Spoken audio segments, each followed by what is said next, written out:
வணக்கம், welcome to easy English channel. Easy English சேனலில் நம்ம இன்னைக்கு இந்த வேர்டெல்லாம் பாருங்களேன். ஒரே ஸ்பெல்லிங், ஒரே மாதிரி தான் நம்மளுடைய உச்சரிப்பும் இருக்கும். கொஞ்சம் கொஞ்சம் டிஃப்ரெண்ட் இருக்கும். மீனிங் வந்து டோட்டலி சேஞ்சாக இருக்கும். ஓகேங்களா? இது மூணுக்கும் என்ன டிஃப்ரென்ஸ்ன்னு தான் நம்ம இன்னைக்கு பார்க்க போகிறோம். சம்டைம் சொல்லுங்க. Sometime, some time. சம்முக்கும் டைமுக்கும் இடையில ஒரு கேப் விட்டு அப்புறம் டைம் சொல்லணும். Sometimes. What is the difference between sometime, some time, sometimes?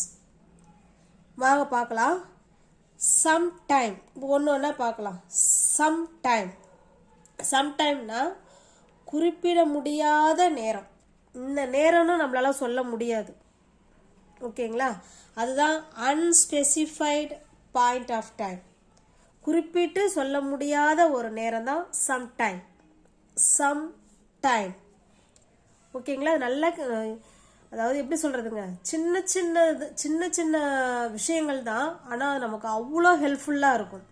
எக்ஸாம்பிள்லாம் ஒரு சின்ன இந்த எஸ்போட்டு போடுறதா இல்லை போடாமல் போடுறதா இல்லை கேப் விட்டு எந்த ஆன்சரை சூஸ் பண்ணுறது, இதெல்லாம் மைன்யூட்டாக பார்க்கக்கூடிய இந்த விஷயங்கள் இதெல்லாம். ஓகேங்களா? சின்ன சின்ன விஷயங்கள்லாம் ஒரு மார்க் போயிடும். ஒரு மார்க்கு போனாலே ஒரு போஸ்டிங்கே போகிற மாதிரி ஆகிடும். ஓகேங்களா? அப்போ அந்த அளவுக்கு சின்ன விஷயங்கள் இருந்தாலும் நல்லா தெளிவாக நுணுக்கமாக நம்ம தெரிஞ்சுக்கிறது ரொம்ப நல்லது. சம்டைம் அப்படின்னா குறிப்பிட்டு சொல்ல முடியாத நேரம், அதான் சம்டைம். எக்ஸாம்பிள் கொடுத்துருக்கேன் பாருங்க. I will clean my room. I will clean my room. நான் என்னோட வீட்டை, என்னோட ரூமை நான் சுத்தம் பண்ணுவேன். எப்போ? sometime tomorrow. சம்டைம்னா எப்போன்னு எனக்கு தெரியாது. இத்தனை மணிக்கு தான் நான் சுத்தம் பண்ணுவேன்னு எனக்கு தெரியாது. பட் இருந்தாலும் கண்டிப்பாக நான் பண்ணுவேன். அதுதான் சம்டைம் அப்படின்னா எப்போன்னு எனக்கு தெரியாது நேரம். ஆனால் கண்டிப்பாக நாளைக்கு நான் என்ன பண்ணுவேன், என்னுடைய ரூமை க்ளீன் பண்ணுவேன். I will clean my room sometime tomorrow. புரியுதுங்களா? I will clean my room sometime tomorrowனா நாளைக்கு நான் எப்பயாவது, காலையில இருக்கலாம், மதியமாக இருக்கலாம், எந்த நேரம்னு தெரியாது. பட் இருந்தாலும் நாளைக்கு நான் க்ளீன் பண்ணுவேன் அப்படின்னு சொல்கிறோம். அதான் சம்டைம் அப்படின்னா நேரம் வந்து குறிப்பிட்டு நம்மளால சொல்ல முடியாத சூழல்ல இந்த சம் டைம் ரெண்டையும் சேர்த்து சொல்லுவோம். சம் டைம் அப்படிங்கிற வேர்டை நம்ம பயன்படுத்திக்கலாம் சென்டென்ஸில். நெக்ஸ்ட் பாருங்க. I will meet you at the park sometime. நான் உன்னை பார்க்கில் மீட் பண்ணுறேன். நான் உன்னை பார்க்கில் எப்பயாச்சும் மீட் பண்ணுறேன் நாளைக்கு. இப்போ இது கூட என்ன சேர்த்துக்கலாம், நம்ம இன்னும் டுமாரோ சேர்த்துக்கலாம். நாளைக்குலாம் எப்பயாச்சும் நான் உன்னை மீட் பண்ணிடுறேன் அப்படின்னு சொல்லுவோம். I will meet you at the park. நான் உன்னை பார்க்கில் நாளைக்கு எப்பயாச்சும் மீட் பண்ணிடுறேன். I will meet you at the park sometime tomorrow. ஓகேங்களா? இங்கே டைம் எதுவும் கிடையாது. நாளைக்கு எப்பனாவது நான் உன்னை நான் மீட் பண்ணிடுறேன் அப்படின்னு அர்த்தம். நெக்ஸ்ட் பாருங்க. ஐ saw him. இது எல்லாமே ஃபியூச்சரில் பார்த்தோம். இப்போ ஒரு பாஸ்டில் ஒரு சென்டென்ஸ் பாருங்க. ஐ சானா பாஸ்ட். ஐ saw him. நான் அவனை பார்த்தேன். எப்போ? டைம்லாம் தெரியாது. ஐ saw him sometime yesterday. நான் நேற்று அவனை பார்த்தேன். ஆனால் எத்தனை மணின்னு எனக்கு தெரியாது. ஆனால் பார்த்தேன், நேற்று அவனை பார்த்தேன். ஓகேங்களா?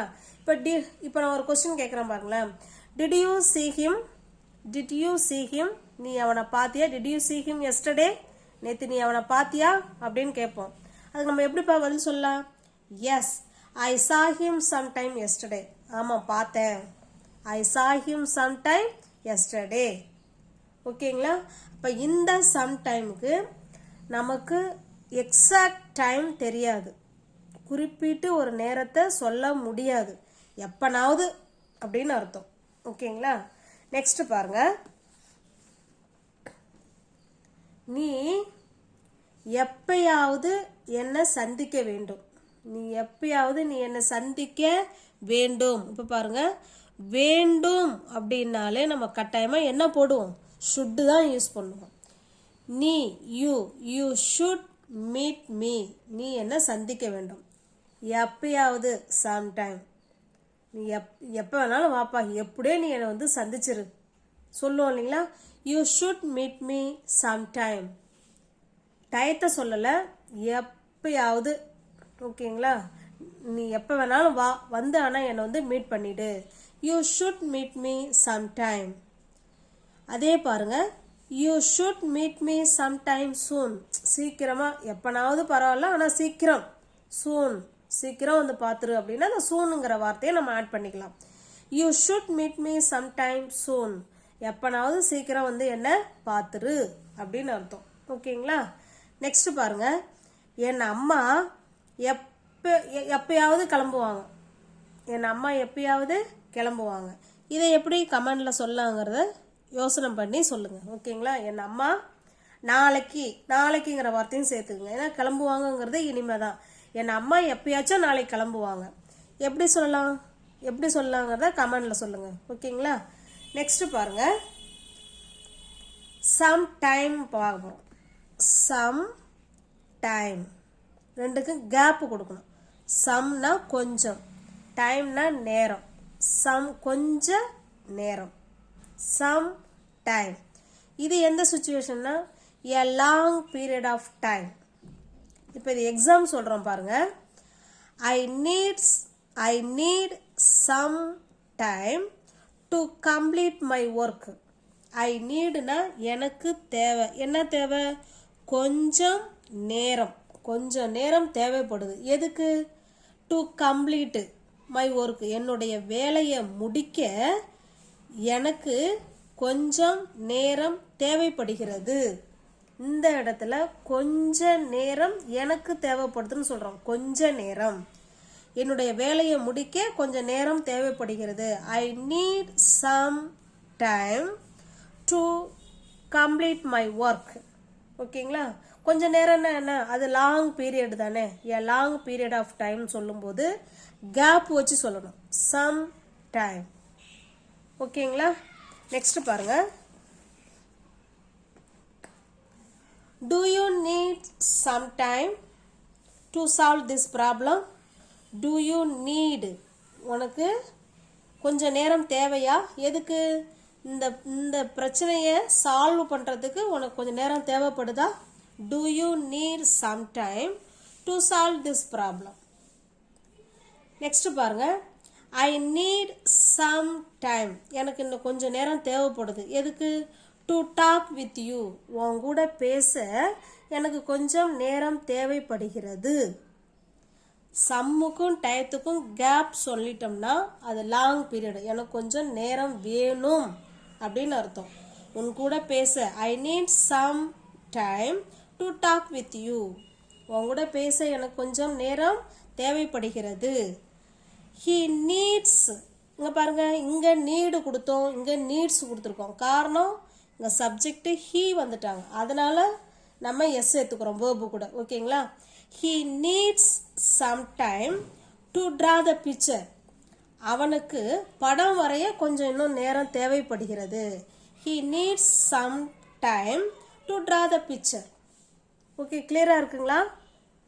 நெக்ஸ்ட் பாருங்க, இப்போ லாஸ்ட் ஒன், சம்டைம்ஸ் சேர்த்து சொல்கிறோம். சம்டைம்ஸ் அப்படின்னா அக்கேஷனலி, எப்பயாச்சும்னு அர்த்தம்.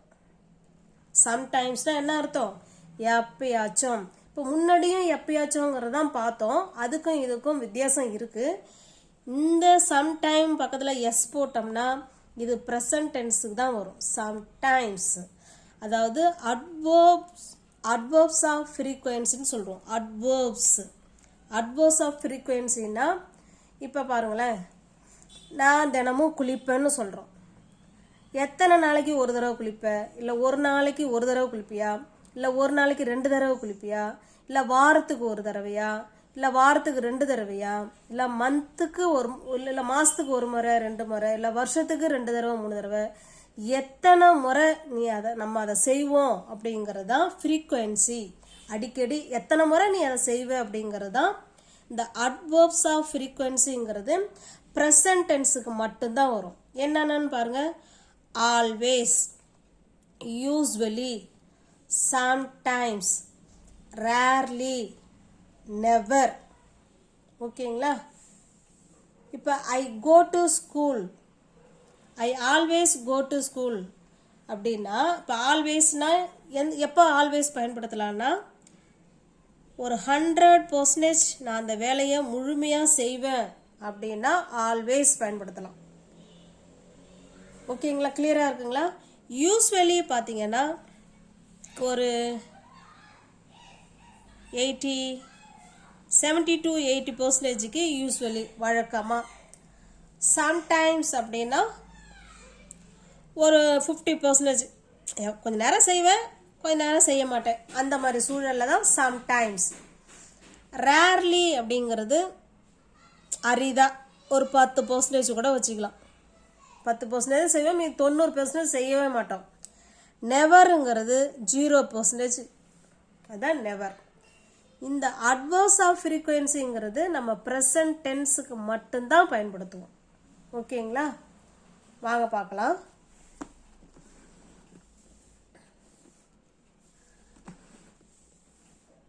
ஐ always go to school. I always, இதுதான் அட்வர்ப்ஸ் ஆஃப் ஃப்ரீக்வன்சி. நான் ஸ்கூலுக்கு போவேன். எத்தனை முறை ஸ்கூலுக்கு போவேன்? ஒரு நாளைக்கு 2 தடவை, இல்லை டெய்லியுமா, இல்லை எப்படி எப்படிலாம் நம்ம ஸ்கூலுக்கு போகிறோங்கிறது தான் சொல்கிறோம். அடிக்கடி, ஆல்வேஸ் அப்படின்னா தினமும், வழக்கமா அப்படின்னு அர்த்தம். அப்போ இது நம்ம 100% நம்ம ஸ்கூலுக்கு போவோம் அப்படின்னா I always go to school அப்படின்னு அர்த்தம். நம்ம சொல்கிறத வச்சு தான் அவங்க முடிவு பண்ணுவாங்க. ஓஹோ, இவன் தினமும் ஸ்கூலுக்கு போயிடுவான் அப்படின்னு நினச்சிப்பாங்க. கேட்குறவங்களுக்கு கரெக்டாக மீனிங் புரியும். அதே I usually go to school அப்படின்னா 3/4 போயிடுவேன், கொஞ்சம் லீவ் போடுவேன் அப்படின்னு அர்த்தம். I usually go to school. அப்போ நீ இதை சொன்னீங்கன்னா அவன் பர்ஃபெக்டாக ஸ்கூலுக்கு போயிடுறான்னு அர்த்தம். ஐ ஆல்வேஸ் கோ டு ஸ்கூல்னா நான் பர்ஃபெக்டாக ஸ்கூலுக்கு போயிடுவேன்னு அர்த்தம். ஐ யூஸ்வலி கோ டு ஸ்கூல்னா ஒரு 80% போவேன்ப்பா, கொஞ்சம் அப்பைக்கு அப்போ கொஞ்சம் லீவ் போட்டுப்பேன் அப்படின்னு அர்த்தம். I usually go to school. நல்லா கவனிச்சிங்கன்னா சப்ஜெக்டுக்கும் வேர்புக்கும் இடையில தான் இவங்களை நம்ம ஆட் பண்ணுறோம். ஓகேங்களா? நெக்ஸ்ட் பாருங்க. I sometimes go for a run in the morning. சம்டைம்ஸ்னா எப்பயாச்சும், சில நேரம் செய்வேன், சில நேரம் செய்யவே மாட்டேன் அப்படின்னு அர்த்தம். ஓகேங்களா? சம்டைம்ஸ்னா எப்பயாச்சும் நான் என்ன பண்ணுவேன், காலை நேரங்களில் ஓடுவேன் இன் த மார்னிங். ஓகேங்களா? சம்டைம்ஸ்னா 50% செய்வேன், 50% செய்ய மாட்டேன் அப்படின்னு அர்த்தம். சில நேரங்களில் பண்ணுவேன், சில நேரங்களில் பண்ண மாட்டேன் அப்படின்னு அர்த்தம். I sometimes go for a run in the morning. Next பாருங்க.